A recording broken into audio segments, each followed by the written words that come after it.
Hello everyone. We are doing chapter number 10, Microbes in Human Welfare. This is the second video of the chapter, class 12th, Biology. In this video, we are going to cover the topics microbes in sewage treatment, microbes in biogas production, and microbes as biocontrol agents. Let us start with the microbes in sewage treatment. What is a sewage? Sewage is a municipal waste water. And what it contains? It contains large amount of organic matter and also microbes. Sewage is treated in sewage treatment plant. See the diagram. There is a diagram of sewage treatment plant in front of you. Why do we treat sewage in the sewage treatment plant? To make it less polluting. They are also called as STPs. It includes two stages, primary treatment and the secondary treatment. Secondary treatment is also called as biological treatment. Start with the primary treatment. It is the physical removal of particles. What it includes? It includes first the removal of floating debris by sequential filtration. Second, removal of grit यानी small pebbles and soil by sedimentation. तो इसमें दो process हम करते हैं, sequential filtration करते हैं और सेडिमेंटेशन करते हैं.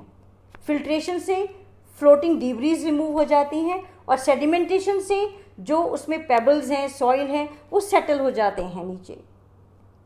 So the settled solid form primary sludge, जो नीचे सेटल हो गया है, that is called the primary sludge. And जो सुपरनेटेंट है, जो ऊपर इकट्ठा हो गया है, that is the primary effluent. So, see the primary treatment, दो process, sequential filtration and sedimentation. After sedimentation, we get two parts. One is solid, which settle down, and one is effluent, which is the upper part. Okay.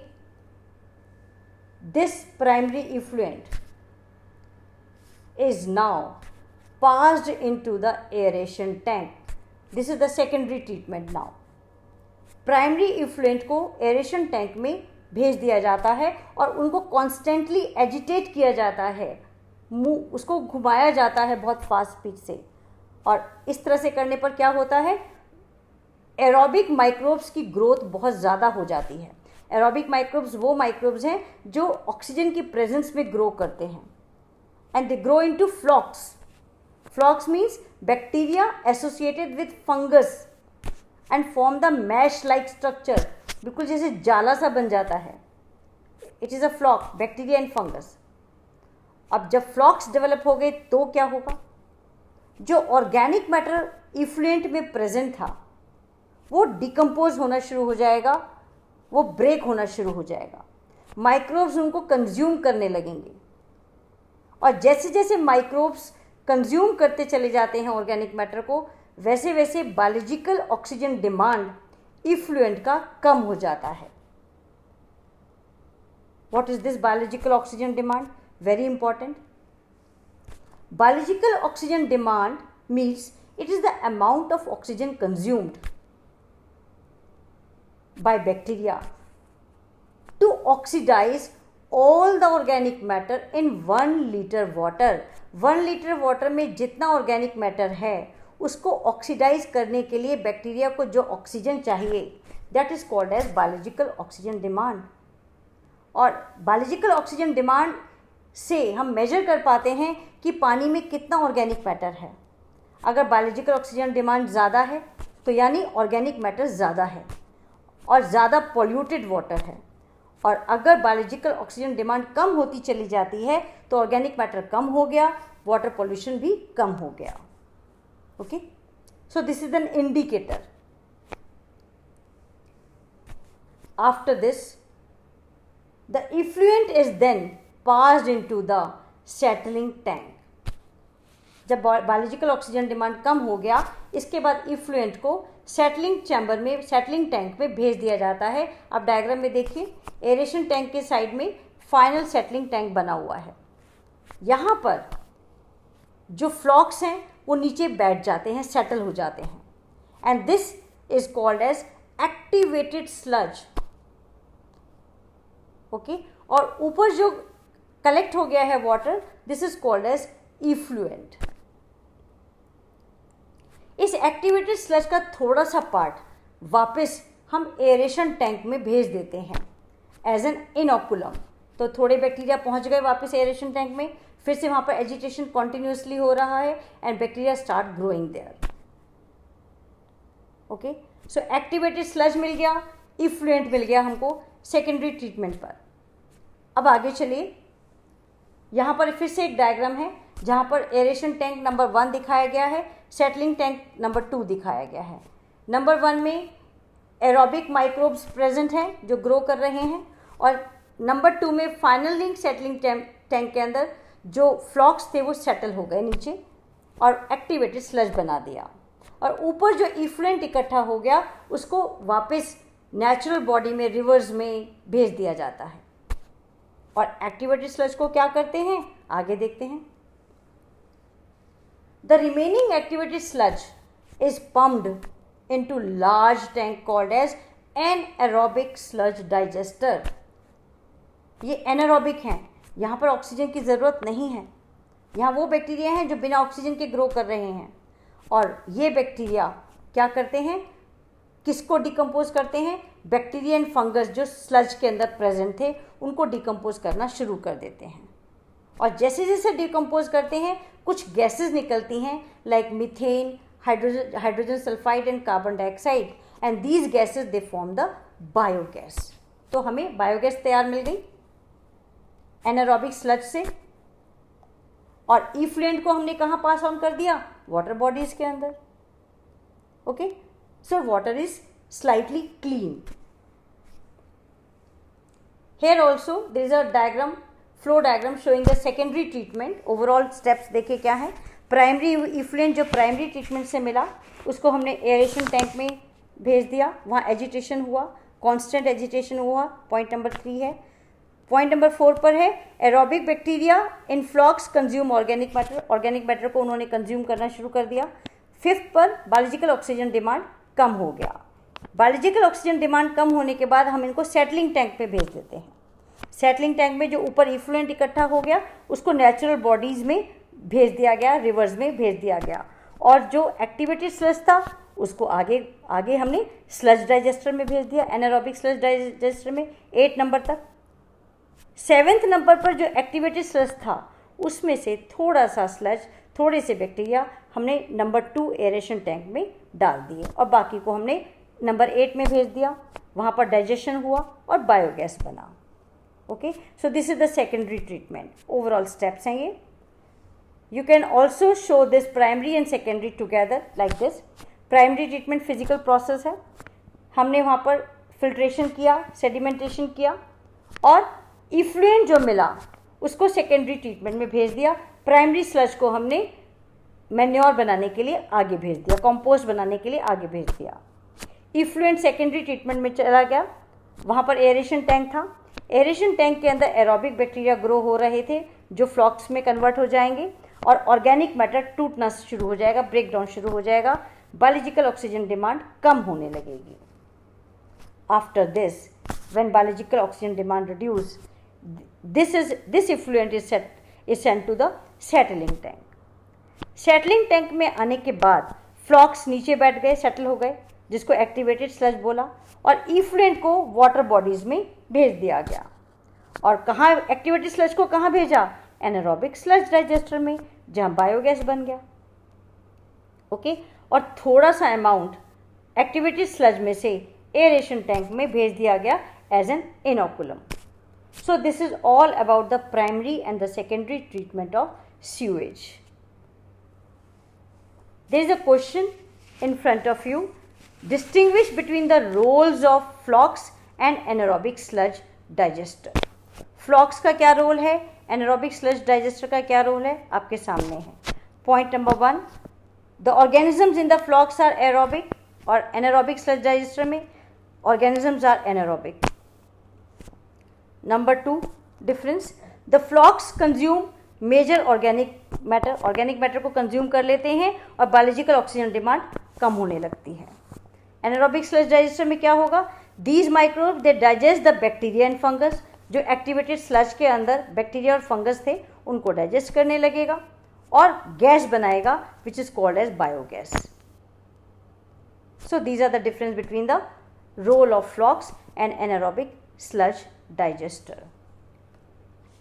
The Ministry of Environment and Forest has initiated Ganga Action Plan and Yamuna Action Plan to save from water pollution.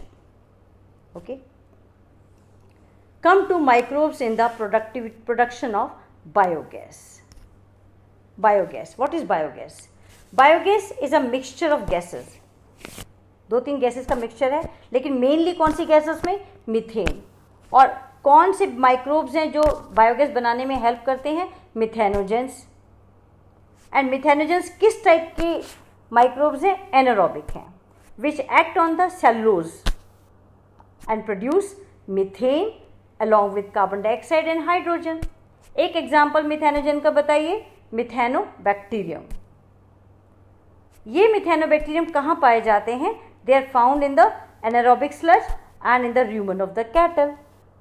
Cattle के rumen में क्या काम करते हैं, help in the digestion of cellulose. अब जो biogas मिलेगा हमें उसका क्या यूज़ करेंगे हम, biogas is use in cooking and lighting. And moreover जो कैटल डंग होता है, गोबर जो होता है, it also contain bacteria, so dung is also use to produce biogas. Let us see the biogas plant. In this diagram, ABC is written and 1, 2, 3 is written. What is A? It is a tank जहाँ पर डंग और water को mix करके slurry बनाया जाता है, और इस स्लरी को डाइजेस्टर में भेज दिया जाता है, tank number 1. It is a concrete tank, 10 to 15 feet deep होता है। ओके और यहाँ पर माइक्रोब्स एक्शन करेंगे अपना, और गैस जो बनेगी, बायोगैस जो बनेगी, जब माइक्रोब्स ऑर्गेनिक मैटर पर एक्ट करेंगे तो क्या होगा, बायोगैस बनेगी। And this biogas is collected in the tank called see, floating tank है ये, और इस फ्लोटिंग टैंक का कनेक्शन पाइप से है, एक आउटलेट से है, जहाँ से सप्लाई दे दिया जाता है, biogas supply is given.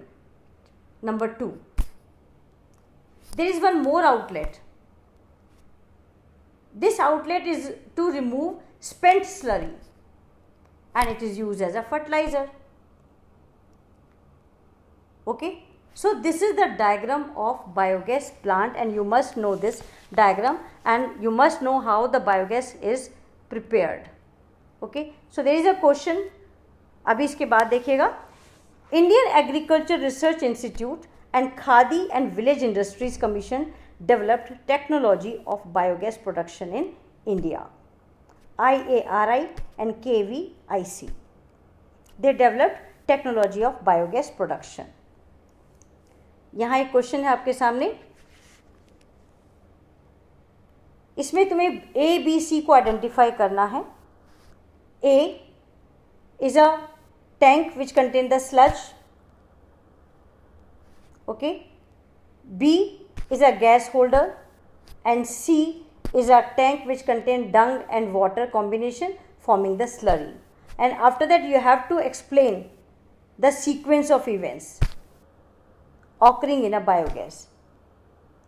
Okay. So this question came in Delhi exam 2011. Come to microbes as biocontrol agents. Chemicals not only kill pests but also cause pollution and may kill useful organisms. अगर हम paste को मारने के लिए chemicals का use करते हैं तो केमिकल्स पॉल्यूशन तो करता ही है, उसके साथ साथ यूज़फुल ऑर्गेनिजम्स को भी किल कर देता है. तो ऑर्गेनिक फार्मर्स कौन सी लाइन में काम कर रहे हैं? The organic farmers work to create a system where insects and pests are kept at a manageable level instead of their complete eradication. Farmers बिल्कुल नहीं चाहते हैं कि हम टोटली इरेडिकेट कर दें, टोटली ख़त्म कर दें पेस्ट को, बट वो ये चाहते हैं इनका लेवल मैनेजेबल लेवल पर रहे। क्यों, ऐसा क्यों सोचते हैं वो? क्योंकि ये पॉसिबल नहीं है इरेडिकेट करना, it is very difficult to eradicate and also it is not desirable, ज़रूरी भी नहीं है। तो why should we do? Why should we eradicate the pest? Because these are the food for other organisms. We should not eradicate completely. That's why we have to shift over to biological method of control pest.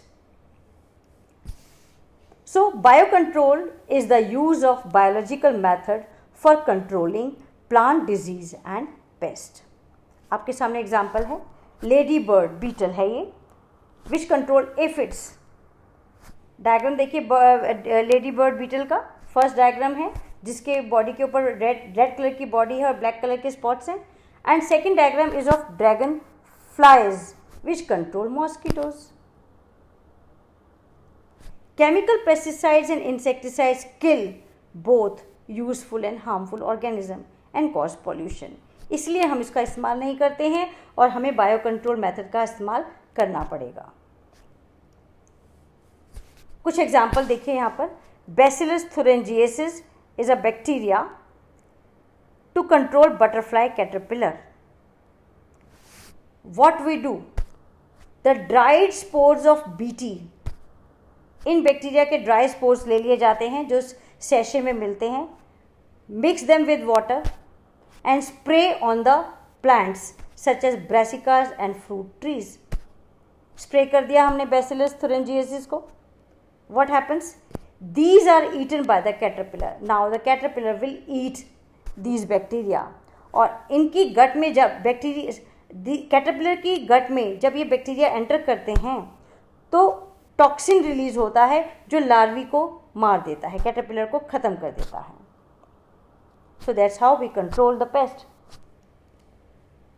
एक और new method हमने try किया है जिसके अंदर scientist ने ऐसा cotton बनाया जिसमें बीटी बैसिलस thuringiensis के जीन्स डाल दिए, ओके, जो आप आगे आने वाले चैप्टर्स में पढ़ोगे बायोटेक्नोलॉजी के अंदर। और अब वो कॉटन प्रोटेक्टेड है from the pest, from the butterfly, from the caterpillar. Second example, trichoderma, it is a fungus. ये कहाँ पर देखे जाते हैं? डायग्राम देखिए, they are seen in the root ecosystem, root में मिलेंगे आपको ये, and they control several plant pathogens. Third, baculoviruses, specially genus का नाम है न्यूक्लियो पॉलीहेड्रोवायरस। ये किसको अटैक करते हैं? Baculovirus.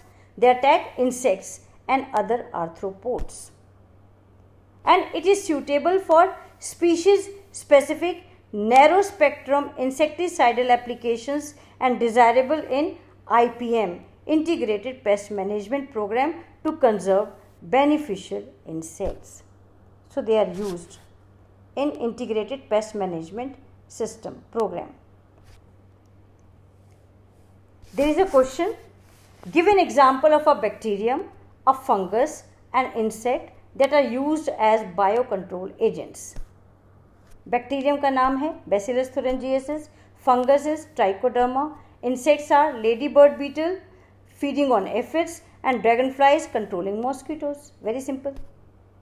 3 marks question.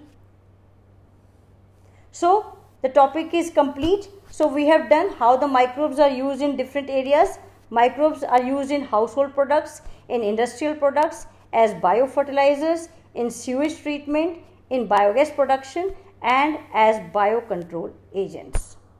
So that's all about the chapter. Do the test given in the box in the form of MCQs. Subscribe the channel for getting the information about the new video. Thank you very much for staying with me. Thank you so much.